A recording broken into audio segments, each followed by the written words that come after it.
I like to call it a seminal call for missionaries because it really did have an impact.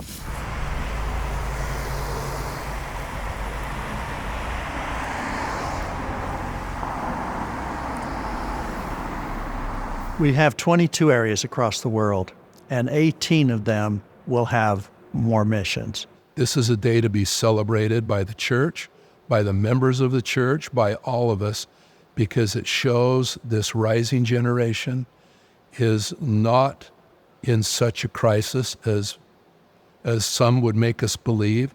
They are responding to the call of Jesus Christ through their prophet, and that makes me very happy. In April 2022, our beloved prophet extended a prophetic invitation to serve a mission, particularly to the rising generation, and they accepted that call.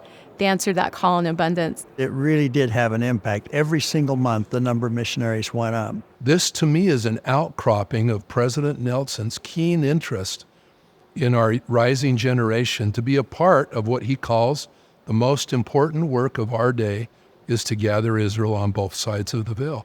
And they're doing it.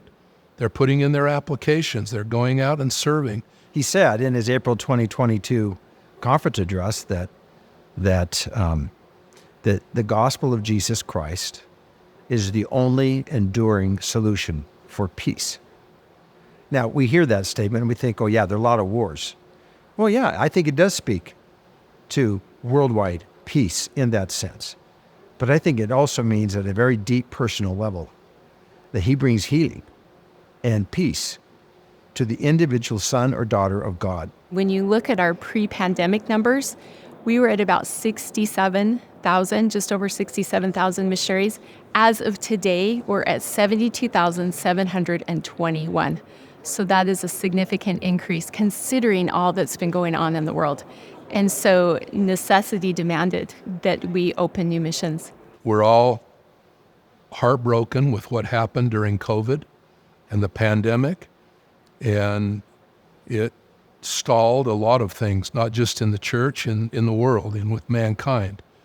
And so to see this particular area in the church of missionary service rebounding and even exceeding where we were prior to the pandemic is joyful. It's happy.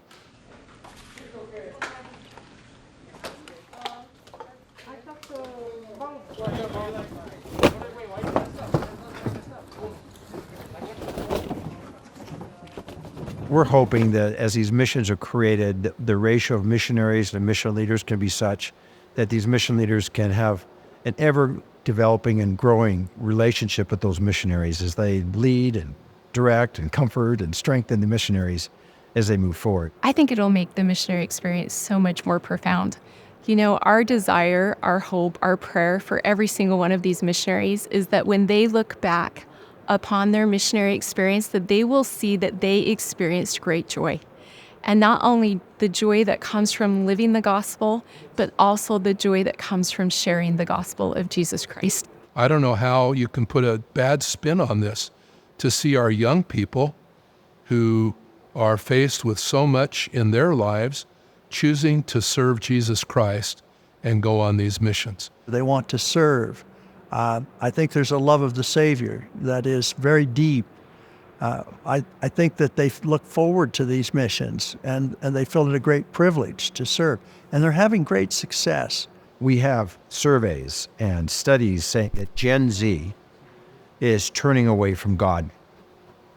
And instead, our segment of Gen Z, members of the church, this rising generation, are stepping forward against countervailing winds and trends of the world, bucking those trends.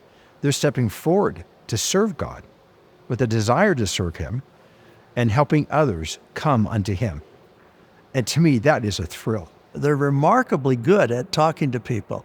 Some of them are just amazing with social media and technology. We've never had a generation that did better with that.